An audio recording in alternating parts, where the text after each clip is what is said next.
there's a difference between having a shock and preparing yourself for something that can easily be predicted. So, for example, if somebody you know was killed in a car accident, that would be deemed as somewhat of a shock. No forewarning, out of the blue, it happened. Yeah. If, on the other hand, you know somebody with a grave illness, you can prepare yourself for their demise. As the doctor said, 6 months to live. So you have 6 months advanced knowledge, and you also know that because of the illness, there's no escaping from the fact. So based on that, having forewarning, I find it difficult for the UK government to be in shock when import tariffs were implemented by the US against UK goods. The reason behind the levy is because one way or another, the UK has been hitting the US goods with a tariff, be it in the way of direct tax or putting a VAT on certain goods. It seems odd to me that people should be complaining, as the trade barriers against US manufactured goods has been of long standing. And now that the US is leveling up the playing field, everybody seems to be in shock and awe at something that has been on the cards for a long time. Rather than trying to blame the other party for what you were doing yourself, you should have looked down the road and cleaned the economic bumps before you reached them. I was under the impression that the Prime Minister went to visit the US to sort all this out, but it turns out he just went to the US to have lunch, with the US paying, of course. Ah, yeah, well, of course, yeah. Stammer tried to sweet talk Trump with the King's letter, inviting Trump for a state visit, and how rare it was for a head of state to visit the royal family twice. On further scrutiny, it looks like Charles is having to is having to install a turnstile because there are so many visitors knocking on his door. The Yeah, queues of people. yeah. But I digress, of course. So the visit to the US was a washout as nothing was resolved. Whose fault is that? Of course, the ones who were dominating in the abusive relationship. It's like the government in the UK is trying to blame the wife for receiving a beating when her husband is drunk. Only now the Office of Budget Responsibility, Rachel Reeves's go-to organisation, has let her down again, only factoring in the tariffs to the US post-budget, when everybody could see what was going to happen, and they should have factored it in Yeah. even before they were implemented. Mm. So now Reeves has a bogeyman to point at when she squeezes more lemon juice from the British population, leaving behind her just empty remains of lemon peel. Because either the British government will chase after fool's gold by raising British tariffs, only for the US to raise theirs shortly after, or reduce tariffs, in which case, so would the US, and just take the hit. But prepare for it now. If you leave it until it happens, you'll be like that little puppy chasing its own tail, just going round in circles. Yeah, yeah, yeah, yeah. Now, this morning, I had an opportunity to watch Parliament and Okay. the business secretary giving question and answer session in Parliament. Right? And he said, yes, these tariffs, he says, we've been speaking with the US for 4 months now about the thing about the tariffs, and we're still speaking with the US. That to me is an awful long time, because Trump's been in what, after he'd been sworn in, within Yeah. 4 weeks he had companies wanting to open up in the US with billions and billions of dollars. Yeah. So it doesn't take months and months and months of negotiating just to say, look, you drop your tariff, I'll drop. You can do that in 5 minutes on the back of a Yeah. fag packet. Yeah. You reduce yours, I'll reduce mine. Yeah. But of course, and some of the I'm afraid to say that some of the MPs we've got in the UK are really stupid people. Um, They're really dumb. No, no. Yeah, they're okay, the exception. Yeah, they are saying that Trump is playing dirty tricks and that, why should he want to do that? He's trying to do this. He's trying, even going off on about him trying to rule the world. And, the thing was about the tariffs. The discussion was about the tariffs, and they don't seem to get the grasp oh, they're not in of touch with them. Yeah. you either do one thing or another. Hmm. There's no point in going off on some tangent Well, just just to sound off. It mm, just doesn't make sense. But anyway, back to the plot here. mm, So the government is acting a little bit like in shock. It's in shock. shock. Yeah, Like who would have thought? And in the meantime, Trump, apart from starting from I think it's the fifth, is going to start raking it in. But there you are. okay. Well, What do you think of that one? okay. I've heard this argument and I've heard things. Well, Trump is going to destroy his own economy. Okay, if Trump's uh, going to destroy his own economy, why is that our problem? Yeah. And then the other thing is, but if Trump is destroying our economy, why are we so reliant on what happens in the US in the first place? Would be my question. Yeah.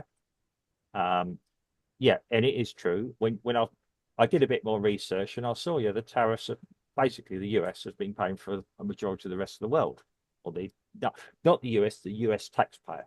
Thank you guys. Yeah, much appreciated up to yet. It's a shame we couldn't have carried on, but hey. Um, but it's a yes, it hasn't been a shock. It's been announced.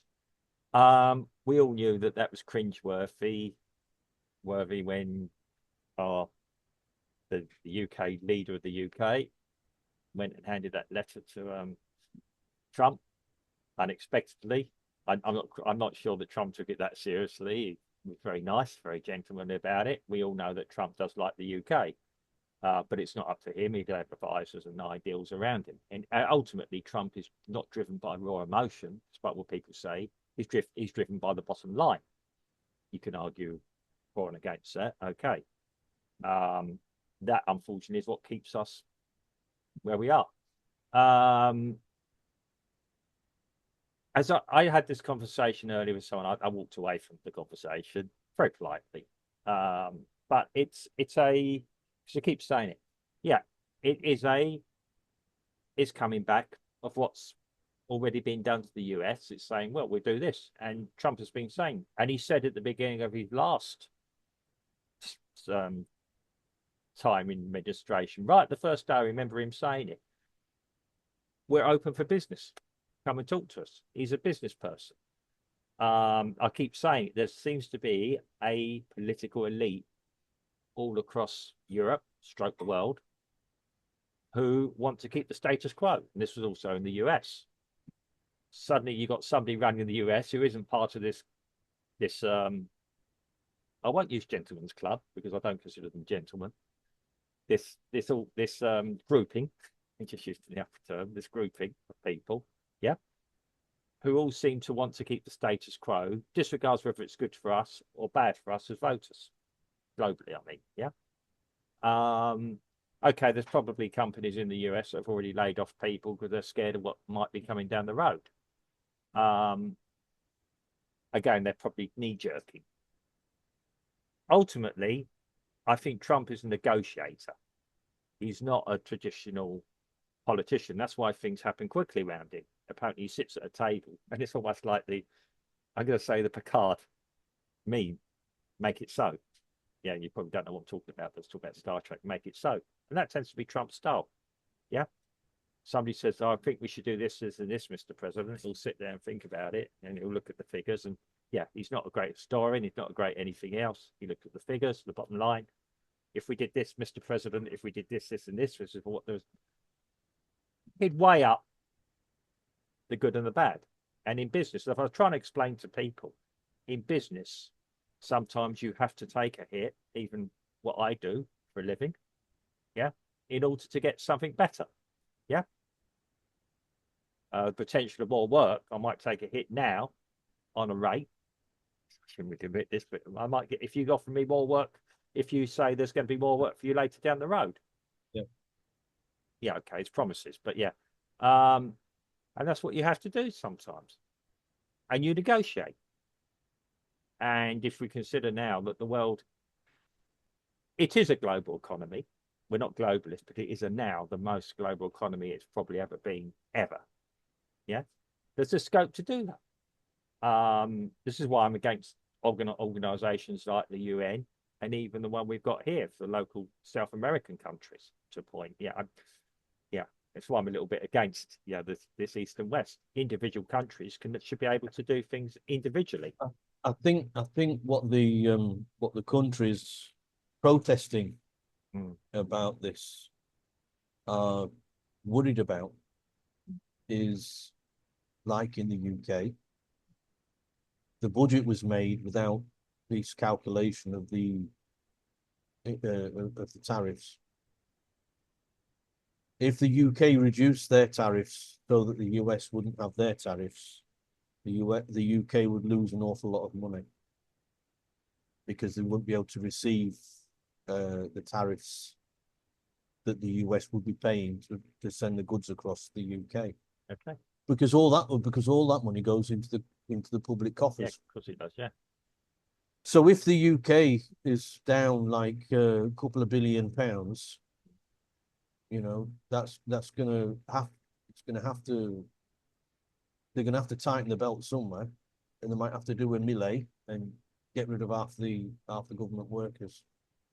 Yeah. Or something. They'd have to Yeah. do something drastic to keep the books in order. Well, again, and I'm coming back to this visit and start. I mean, we're probably But then, sorry, while I've still got this in my Yeah. thought, but then this is where your idea comes in. You take a hit now, Yeah. so that in the future, it's all sunlight and roses and sweet smelling petals. Well, anything can happen. Yeah. Yeah. I mean, yeah. But yes, it's a yeah. I mean, for what I can tell, and that's what we said. Well, we can keep talking. Yeah. If you can offer me something good, we'll talk about it. Yeah. I mean, people say you can't trust Trump. Well, things change as well. And if you're bad mouthing him constantly, and this is what's been the problem also, people don't realize they wanted in us Europeans in particular, and I'm saying us Europeans because we're all guilty of this. We're always quite happy for the Europeans to pay for our defense, for other things, niceties. Yeah, okay, try. And then we wanted to badmouth them all the time. Yeah, but we'd badmouth them if they didn't get involved with something. We'd badmouth them if they did. Yeah, Trump is doing something decisive and knows he's going to get badmouthed. Yeah, he doesn't care at this point because it's all been said already. He has the ace. He has all the four aces in his hands now.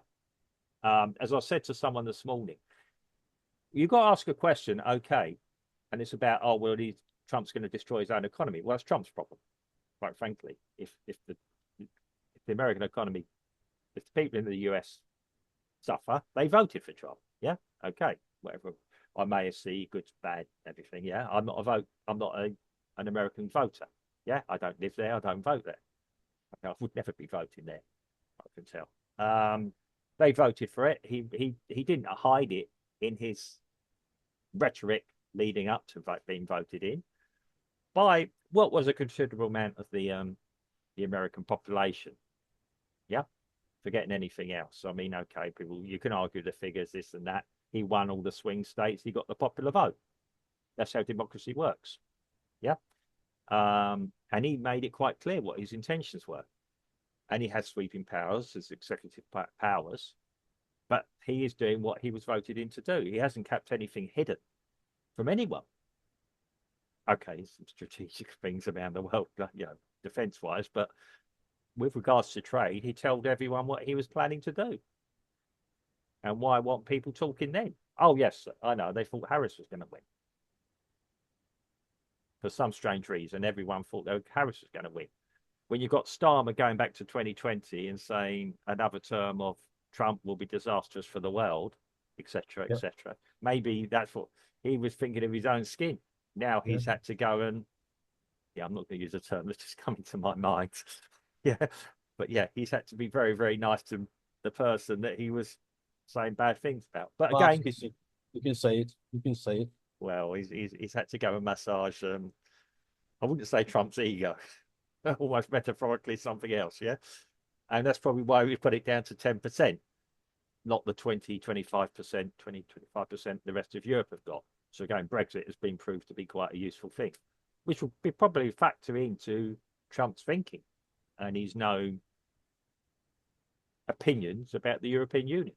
Well, you know, the balance of trade between the UK and the US isn't all that great. No, It's still favouring the UK, which is probably why he's. mm. I mean, funnily enough, Brazil has also got the same 10% Yeah, uh, tariff. mm. You know, and I think probably where the UK is is keeping its trade up with the US, of course, in the financial Yeah, sector.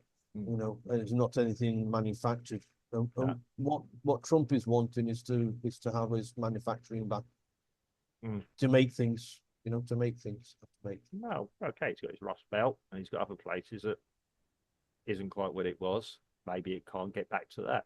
Maybe he's got the dream of the 1960s that is unattainable now. But um, it's it's certainly interesting times. The way the world was going anyway, somebody had to do something. Um, and you can't say he's been unfair across everything. He's done across the board. He's only given back. In fact, he hasn't even given back what he's Mm, been taking. mm, You know, China's got some. It's like 57% of what China was charging the US, and he's only put 34% on Chinese goods going to the US. yeah, he's doing this negotiation. Look, we can look at this, guys. Um, he's more for trade around the world. I mean, okay, he doesn't want a divided world. He wants a world that's looking after each other with trade, Yeah, sure. um, which is to be encouraged. I mean, with Brazil, I mean, I was thinking about this yesterday. With the US, okay, we'll just go and trade with someone else. We are now trading more with Russia, from what I understand. Okay. Well, that's what the Well, BRICS is made up for. trading more with China, whereas the rest of the world is putting, not trading with Russia. Hey, there's a market for Brazilian cheese there, which I've seen more going on the shelves. I've seen videos of people filming there. Yeah. Um, yeah, I mean, we're outside a lot of things here. Yeah, okay. I'm going to say I'm very unpatriotic here, but I live in Brazil. I'm affected by anything that does happen here. I'm going to make this a point. If your economy is so dependent upon the US, what was wrong with your economy to begin with? Yeah. It's almost like going to the Cuban act, the communism in Cuba. Well, the communism in Cuba is a mess because it relies on the capitalism of doing trade with the US. Yeah. Uh, Well, it's just putting all your eggs in one. It's called putting all your eggs in one basket. yeah. And it's like we said in another, like you said in another podcast that we did recently about the NHS, Mm, that the managers on the public sector, mm, they just don't want to be innovative. mm, They don't want to do anything different. They just let things roll as long as yeah. getting their salary at the end of the month. Mm. Then they just let things roll as they are. Well, as I said, and it's getting back to our global elites, our Mm. political global elites. Sorry, I mean global elites could mean business people. Business. Yeah. I mean, as I made point, people moan about billionaires. Well, billionaires get there by making trade, having factories that people working, doing things. Okay, they take the risks. People laugh at them when they go bankrupt, make a bad decision or something, but that's the risk they take. Okay, it affects everyone, not just them.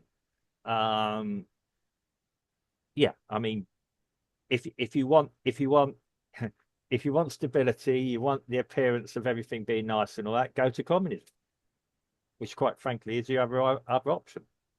All that's been said now is we can have a global alliance with each other, and don't forget, this could be the way forward. I mean, the UK and the EU need to. One part of it was trying to agree tariffs, and yeah, Nigel Farage said in his speech, yeah, we do.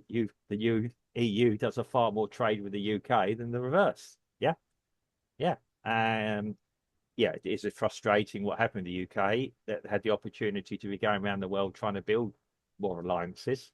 And that's what it is. It's alliances and agreements. Yeah. We produce these widgets. You produce those widgets.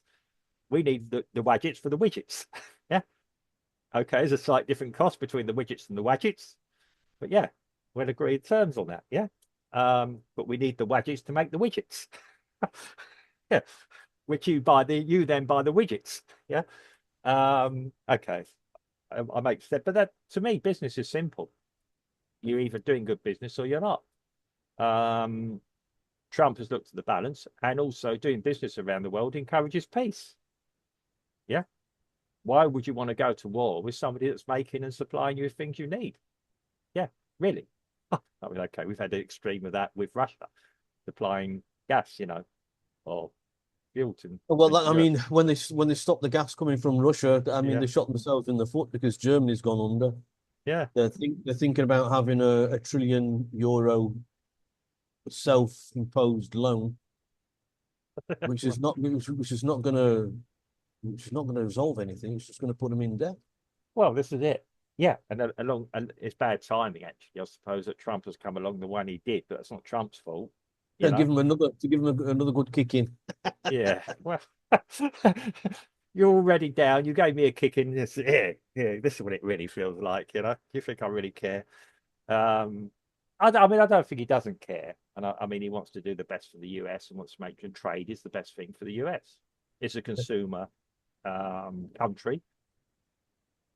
Um, yeah, it's the biggest. I'd like. Yeah, it probably is the ultimate free trade country in the world that there's ever been. Okay, maybe it's still an experiment that's in progress. He knows he needs trade around the world to survive. It can't be totally inward looking. It just so happens that the US has a bit like Brazil does, lots of commodities. It could be self-sufficient. Yep. An awful lot of land. Yeah, It's got an awful lot of land. You've got a lot when you've got an awful lot of land, you've got an awful lot of land to plant on, yeah, and you've got the food. yeah, and yeah. So yeah, agriculture-wise, you could be self-sufficient, a bit like we can be here. And it's when you live in these big countries, you do realize how lucky we could be. I mean, in theory, the UK could survive. We are. It is actually there is a about energy efficiency as well, which is all part of this. We're talking about doing trade. The UK is actually quite energy sufficient, self-sufficient. So I don't understand why energy prices are so high. But I'm going to say that for another podcast. I'll get some more details about that and hit with some more figures maybe. I'll break my my rule of not getting overly political on a